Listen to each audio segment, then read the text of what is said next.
നമസ്കാരം. ശ്രീമദ് ഭാഗവതം മൂലം പ്രഭാഷണം ഭാഗം 307 307. ഓം ഗം ഗണപതയേ നമഃ. ഓം സം സരസ്വതേ സ്വാഹ. ഓം ശ്രീ ഗുരുഭ്യോ നമഃ.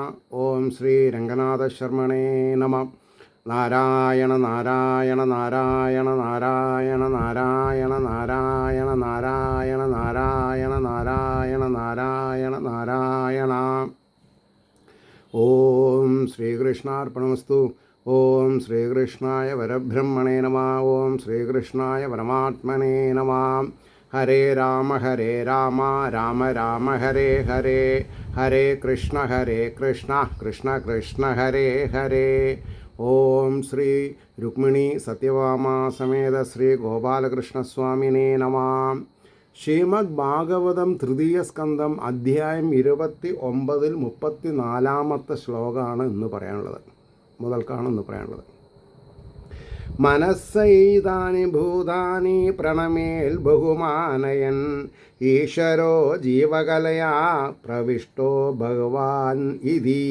ജീവകലയായിട്ടുള്ളത് സാക്ഷാൽ ഭഗവാൻ തന്നെയാണ് എന്നാണ് പ്രസ്താവിച്ചതിൻ്റെ ആന്തരിക അർത്ഥം. അതിൻ്റെ വാക്കാർത്ഥം എങ്ങനെയാണ് ചോദിക്കുകയാണെങ്കിൽ, സർവനിയന്താവായ ജ്ഞാനസ്വരൂപൻ, സർവത്തിൻ്റെയും നിയന്താവും നിയന്ത്രിതാവുമായിട്ടുള്ള ജ്ഞാനസ്വരൂപൻ ജീവരൂപനായിട്ട് പ്രവേശിച്ചിരിക്കുന്നുവെന്ന ബോധത്തോടുകൂടെ, ഈ ബോധം ഇല്ലാതെ കണ്ടായി നമ്മൾക്ക്, അതുകൊണ്ടാണ് ശത്രുക്കൾ ഉണ്ടാവുന്നത്. എന്നാൽ ഇതറിഞ്ഞിട്ടാണോ മിത്രങ്ങളെ ഉണ്ടാക്കണത്? അല്ല. അവരുടെ പദവി എന്താണ്? അവർ ധനാഢ്യന്മാരല്ലേ, ഉന്നതജാതുകുലന്മാരാണ്. ഇങ്ങനെയൊക്കെയുള്ള ഒരു തൊരപ്പൻ പരിപാടിയാണ് നമ്മുടെ കയ്യിലുള്ളത്. എന്തേ വേണ്ടു? എന്നിലുള്ള ജീവനെ പോലെ തന്നെ എല്ലാ ജീവജാലങ്ങളിലും ജീവനായിരിക്കുന്ന, ജീവകലയായിട്ടിരിക്കുന്നത് സാക്ഷാൽ ശ്രീഹരിയാണ് എന്നൊരു ബോധം ഉറപ്പിച്ചു കഴിഞ്ഞാൽ അവൻ പിന്നെ സ്ഥാനമാനങ്ങളുടെ പിന്നാലെ പോവില്ല, കലഹിക്കില്ല. ആര് വേണമെങ്കിൽ പ്രസിഡൻ്റ് ആയിക്കോട്ടെ, ആര് വേണമെങ്കിൽ സെക്രട്ടറി ആയിക്കോട്ടെ, എന്നെ കൊണ്ട് ആവണത് ഞാൻ ചെയ്യും. അങ്ങനെ ഒരു സമാധാനപരമായ അന്തരീക്ഷം സൃഷ്ടിക്കാൻ നമ്മളെ കൊണ്ട് സാധിക്കണം. അപ്പോൾ പറയണു, ആ ബോധത്തോടുകൂടെ കാണപ്പെടുന്ന ചരാചരങ്ങളെയും മനസ്സുകൊണ്ട് ബഹുമാനിക്കുന്നവനായിട്ട് ഉള്ളവരെയൊക്കെ നമസ്കരിക്കാനും പഠിക്കണം. എല്ലാവരും നമസ്കരിക്കണം. പ്രത്യേകിച്ച് സർവജീവ ഗുഹാശയനായിട്ട് ഭഗവാൻ ഇരിക്കണം എന്നുള്ളവരെ ബഹുമാനിക്കണം. അപ്പോൾ എന്തായി? അവരുടെ ബ്ലെസ്സിങ് ഉണ്ടായാൽ നമ്മുടെ കാര്യങ്ങൾ നടക്കും. ഇനി അതിൻ്റെ ഭാവാർത്ഥ പറഞ്ഞത്, ഈശ്വരൻ ജീവരൂപേണ സർവഭൂതങ്ങളിലും പ്രവേശിച്ചിരിക്കുന്നുവെന്നുള്ള ദൃഢബോധത്താൽ സകല ഭൂതങ്ങളെയും മനസ്സാ ബഹുമാനിച്ച് നമസ്കരിക്കണം. ഇതാണ് സാരമായ ഭക്തി സാധനം. അപ്പോൾ അവിടെ രാഷ്ട്രീയം വരുന്നില്ല. ഏത് കൊടിയിൽ ആണ് ആരാ പ്രവർത്തിക്കുന്നത് അത് പ്രശ്നമല്ല. അപ്പോൾ ഇവരൊക്കെ രാഷ്ട്രബോധം ഉണ്ടാവണം. രാഷ്ട്രബോധം ഇല്ലാണ്ട് എന്ത് രാഷ്ട്രീയം ഉണ്ടാവുക? ഇനി 35 ശ്ലോകം നമ്പർ 35. ഭക്തിയോഗശ്ച മയാ മാനവ്യോധീരതാം യയോരേകാതരേണൈവ പുരുഷം വ്രജേത്. ഇതാണ് ശ്ലോകം. ഇനി അതിൻ്റെ വാക്കാർത്ഥം വരുമ്പോൾ, ഹേ മനുപുത്രി, ദേവഹൂതിനെ അഭിസംബോധന ചെയ്യണം. ഹേ മനുപുത്രി, ഭക്തിയോഗവും യോഗവും ഒന്നായി ചേരുക, അതാണ് യോഗം. എന്നാൽ പറയപ്പെട്ടു യാതൊന്നുകളിൽ വെച്ച് ഒന്നുകൊണ്ട് തന്നെ മോക്ഷേച്ഛയുള്ളവൻ, മോക്ഷത്തിന് ഇച്ഛ വേണം, ഭഗവാനെ പ്രാപിക്കും. ഇച്ഛ ഉണ്ടായാൽ കാര്യം നടന്നു എന്നാണ് പറഞ്ഞത്. അതാണ് സങ്കല്പം നന്നായാൽ പ്രവൃത്തി നന്നാവും. സങ്കല്പം നന്നായില്ലെങ്കിലോ? ഇനി അതിൻ്റെ ഭാവാർത്ഥം, ഹേ മനുപുത്രി, ഭക്തിയോഗവും സാംഖ്യയോഗവും ഞാൻ പറഞ്ഞു കഴിഞ്ഞു. ഈ രണ്ടിൽ ഏതെങ്കിലും ഒന്നിൻ്റെ ആശ്രയത്താൽ തന്നെ മോക്ഷേച്ഛയുള്ള പുരുഷൻ പുരുഷോത്തമനായ എന്നെ പ്രാപിക്കും.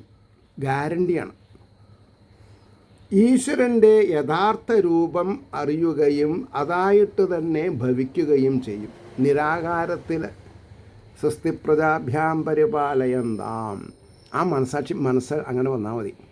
ന്യായേണ മാർഗേണ, അതാണ് ന്യായമായ മാർഗത്തു കൂടെ കിട്ടുന്നത് നിലനിൽക്കുള്ളൂ. ഇനി അർത്ഥം പറയാനുള്ള സൗകര്യത്തിന് 36 37 ശ്ലോകങ്ങളൊപ്പം പോവും. എങ്ങനെ?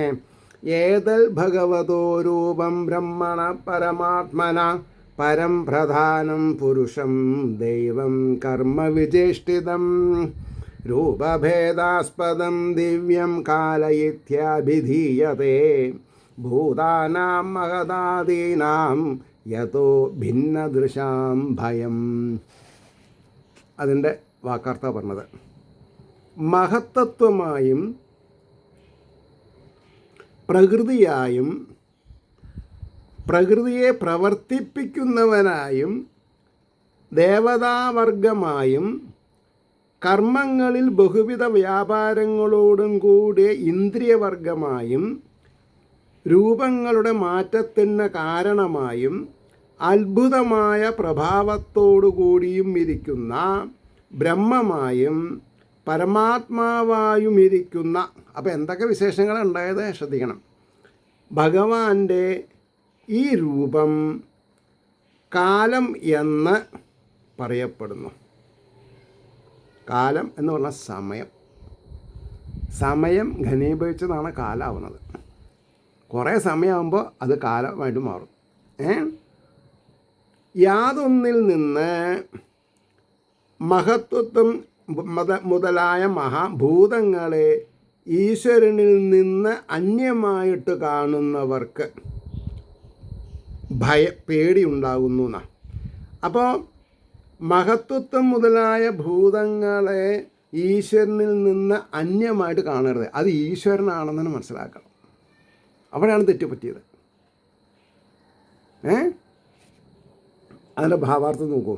ഭക്തിയോഗത്തെ വിസ്തരിച്ചതിന് ശേഷം കാലസ്വരൂപത്തെ വിവരിക്കുന്നു. അതെങ്ങനെ? കാലമെന്ന് പറയപ്പെടുന്നത് യാതൊന്നോ അത് ഭഗവാന്റെ സ്വരൂപം തന്നെ.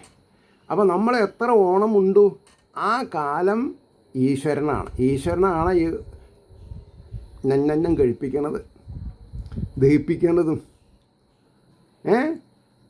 അതിൽ നിന്ന് ഭിന്നമായിരിക്കുന്ന ഒരു തത്വം അല്ല, പരമാത്മാവായിരിക്കുന്ന ബ്രഹ്മത്തിൻ്റെ സ്വരൂപമാണ് കാലം. അപ്പോൾ കാലം, എന്നേക്കാൾ കാലം അനുഭവിച്ചവരെ ഞാൻ ബഹുമാനിക്കണം. കാരണം എന്താ? Experience make habit. Experience makes habit. അപ്പോൾ എന്നേക്കാൾ ഏത് തരത്തിൽ എക്സ്പീരിയൻസ് ഉള്ളവർ ഞാൻ ബഹുമാനിക്കണം. ശ്രുതികൾ അറിയണവരെ, അല്ലെങ്കിൽ ശ്രുതി തൽപരന്മാർ, പൗരാണികർ, വേദം ഉപനിഷത്തുകൾ കൈകാര്യം ചെയ്യുന്നവർ, ഇനി ലൗകികാവസ്ഥയിൽ ദഹനം ചെയ്യുന്നവർ, ടൈലറിങ് ചെയ്യുന്നവർ, പണിക്കാർ, ഏതെല്ലാം പണിക്കാരുണ്ടോ അവരൊക്കെ. കാരണം അവരുടെ ഒക്കെ കയ്യിൽ ഒരു എക്സ്പെർട്ടൈസ് ഉണ്ട്. അപ്പോൾ ചതുർബാഹ്വാദി വിശേഷണങ്ങളോട് കൂടിയ വിശേഷ രൂപത്തെയും അതിക്രമിച്ചിരിക്കുന്നു കാലം. സർവവ്യാപകമായ ബ്രഹ്മത്തെ തന്നെ കാലമെന്നുകൂടി പറയുന്നു. സർവവ്യാപകമായ ബ്രഹ്മത്തെ തന്നെ, അത് വലിയൊരു അർത്ഥമുള്ളൊരു വാക്കാണ്. അപ്പോൾ പ്രധാനമെന്നു കൂടി പേരുള്ള പ്രകൃതിയും പ്രകൃതിയെ പ്രവർത്തിപ്പിക്കുന്ന പുരുഷനും മഹത്തത്വവും, ഇന്ദ്രിയങ്ങളിൽ അധിവസിക്കുന്ന ദേവവർഗവും, നമ്മുടെ ശരീരത്തിലുള്ള ഇന്ദ്രിയങ്ങളിൽ വസിക്കുന്ന ദേവവർഗവും, കർമ്മങ്ങളിൽ പ്രവർത്തിക്കുന്ന ഇന്ദ്രിയ സമൂഹവും, രൂപങ്ങളുടെ മാറ്റത്തിന് കാരണമായിരിക്കുന്ന സ്വഭാവവും എല്ലാം ഭഗവാന്റെ സ്വരൂപം തന്നെ. നത്തിങ് അതർ ദാൻ ഭഗവാൻ.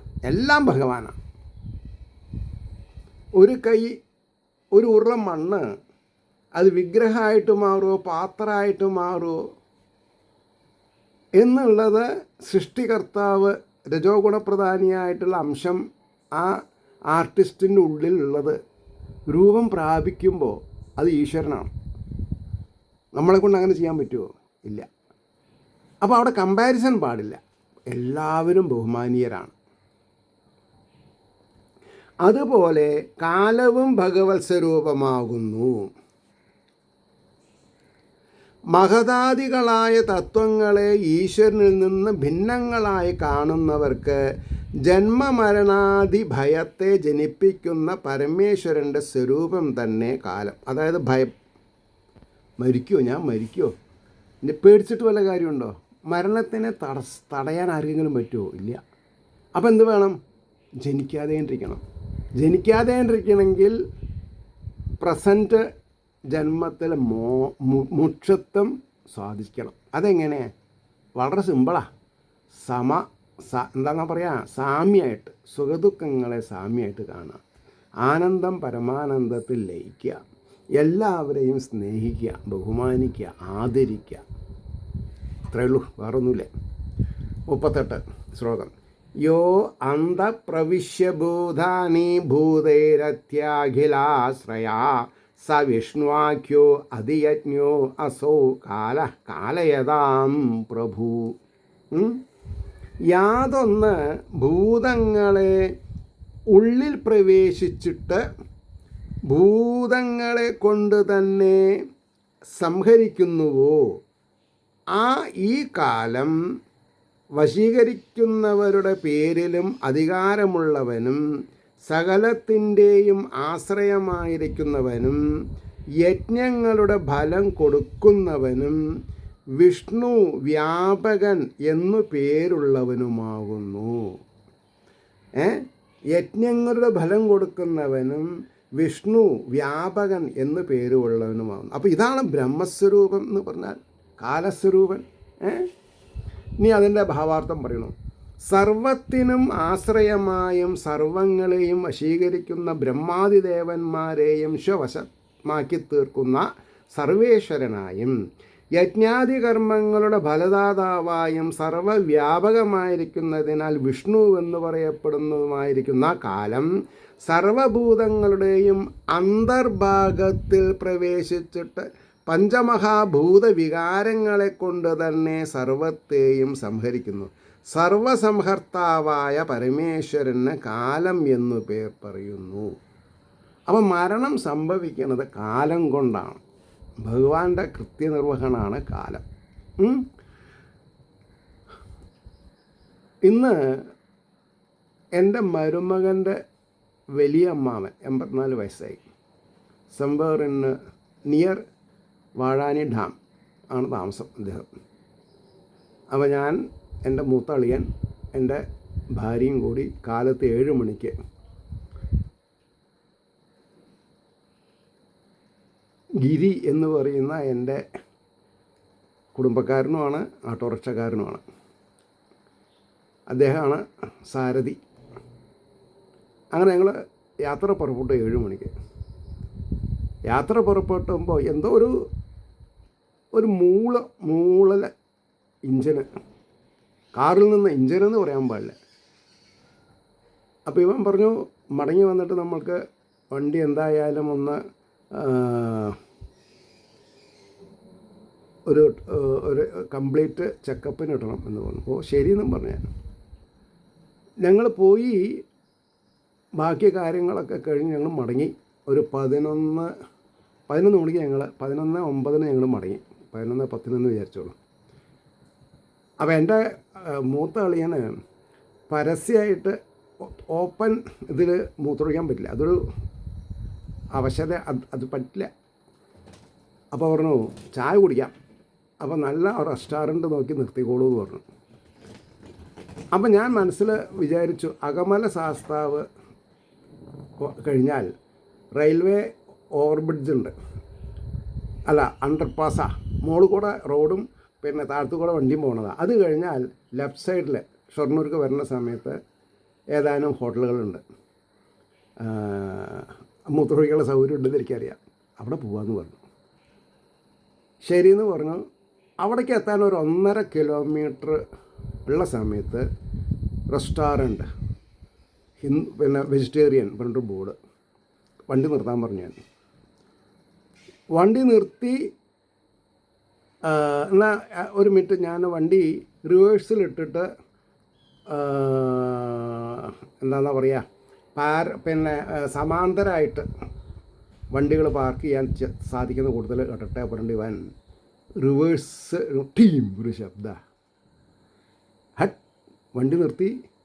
ഇറങ്ങി നോക്കുമ്പോൾ എന്താ, ബാക്കിൽ ലെഫ്റ്റ് സൈഡിലുള്ള ടയറ് ബിയറിങ് പോയിട്ട് പുറത്തേക്ക് വന്നു.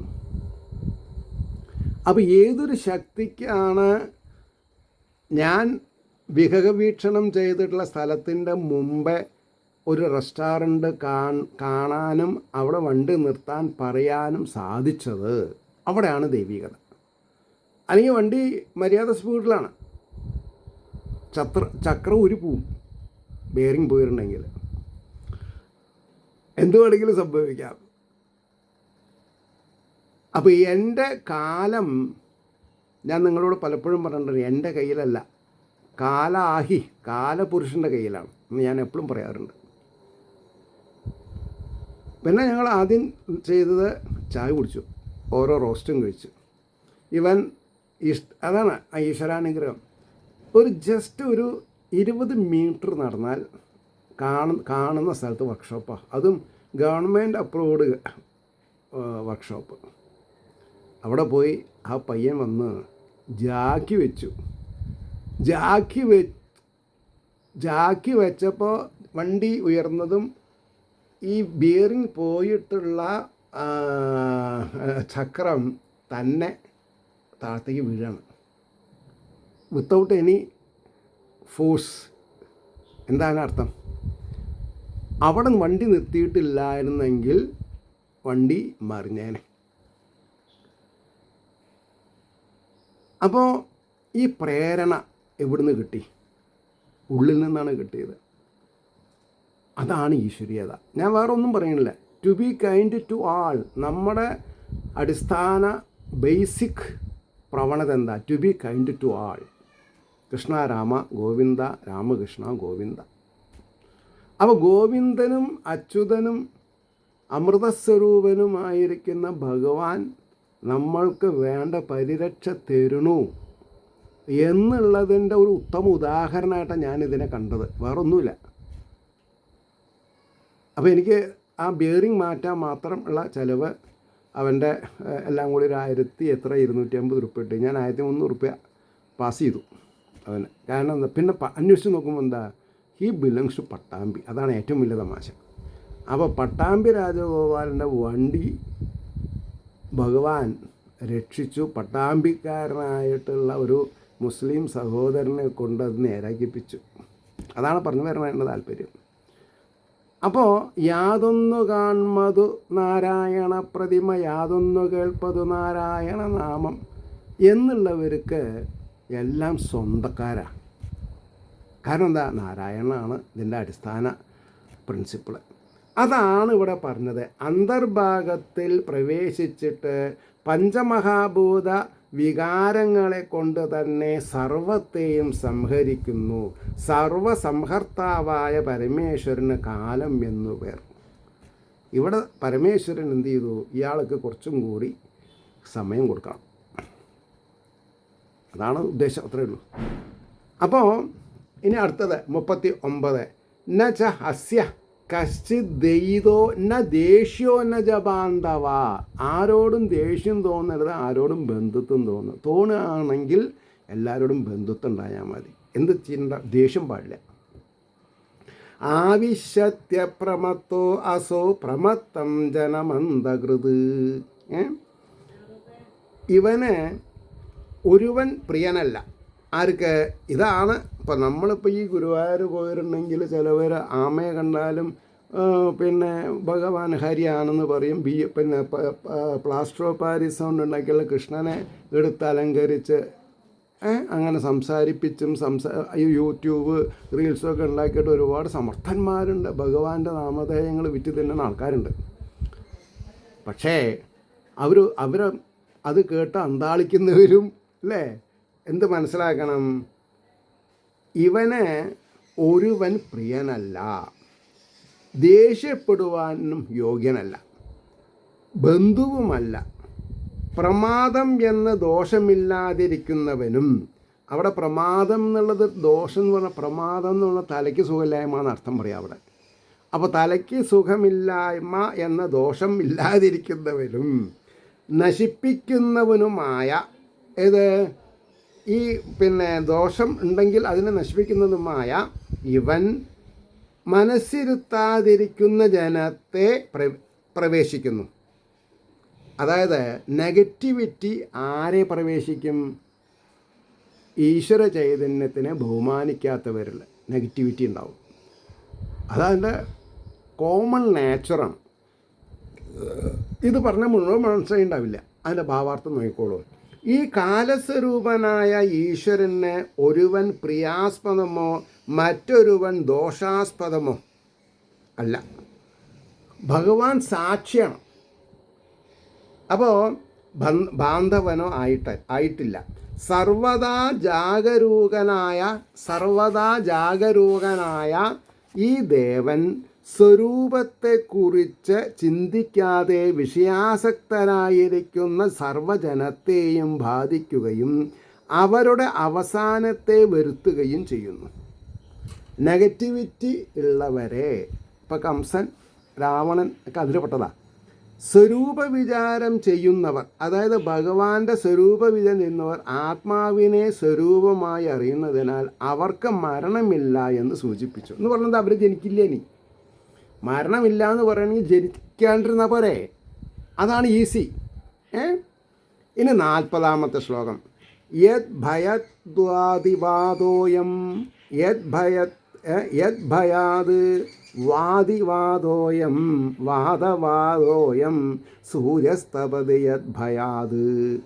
ഈ കാലസ്വരൂപനായ മഹാവിഷ്ണുവിനെ ഭയന്നിട്ടാണ് സൂര്യൻ പ്രകാശിക്കുന്നത്, ചന്ദ്രകിരണങ്ങൾ ശീതളതയെ തരുന്നത്, വായു പ്രവർത്തിക്കുന്നത്, അഗ്നി ജ്വലിക്കുന്നത്, വരുണൻ സീമ വിട്ട് കരയെ അലട്ടാതെകൊണ്ടിരിക്കുന്നത് ഒക്കെ ഈ ഭയം കൊണ്ടാണ്. പ്രംശയം. അതുകൊണ്ടാണ് യത് ഭയാത് വർഷത്തെ മഴയുണ്ടാവുന്നത്. ദേവോ ഭഗണോ ഭാതി യത് ഭയാത് യത് ഭയാത് വാദോയം സൂര്യസ്തപസി യത് ഭയാത് യത് ഭയാത് വർഷതേ ദേവോ ഭഗണോ ഭാതി യത് ഭയാത്. ഈ കാറ്റ് യാതൊരുവനിൽ നിന്നുള്ള ഭയം ഹേതുവായിട്ട് വീശുന്നു. സൂര്യൻ തപിക്കുന്നു, പർജന്യൻ മഴ വർഷിക്കുന്നു, ഭഗണൻ നക്ഷത്ര സമൂഹം പ്രകാശിക്കുന്നു. ഇതൊക്കെ പരമേശ്വരനെ കാലസ്വരൂപനെ ഭയന്നിട്ടാണെന്നാണ് പറഞ്ഞത്. ഓരോരുത്തരും അവരവരുടെ കൃത്യം ശ്രേഷ്ഠമായ രീതിയിൽ ചെയ്യണം. ഇനി അതിൻ്റെ ഭാവാർത്ഥം. കാലസ്വരൂപനായ ഈശ്വരൻ്റെ ആജ്ഞയെ ഭയപ്പെട്ടിട്ടാണ് വായുവാദികൾ അവരവർക്ക് ഈശ്വരൻ നിശ്ചയിച്ച കാര്യങ്ങളെ നിർവഹിക്കുന്നു എന്ന് വരുമ്പോൾ മറ്റുള്ളവർക്ക് ഈശ്വരാജ്ഞയെ അതിക്രമിക്കുവാൻ കഴിയുന്നതല്ലെന്ന് പിന്നെ പറയണമോ എന്ന് സാരം. ഈശ്വരൻ്റെ ആജ്ഞയെ ബഹുമാനിക്കുക. പ്രസൻറ്റ് ടെൻസിൽ എന്തൊക്കെ സംഭവിക്കുന്നു, ഇതൊക്കെ ഈശ്വരൻ്റെ വരദാനാന്ന് പറഞ്ഞ് സ്വീകരിച്ചു നോക്കൂ. അവിടെ ദുഃഖമില്ല, സുഖമില്ല, ആനന്ദം മാത്രമേ ഉള്ളൂ.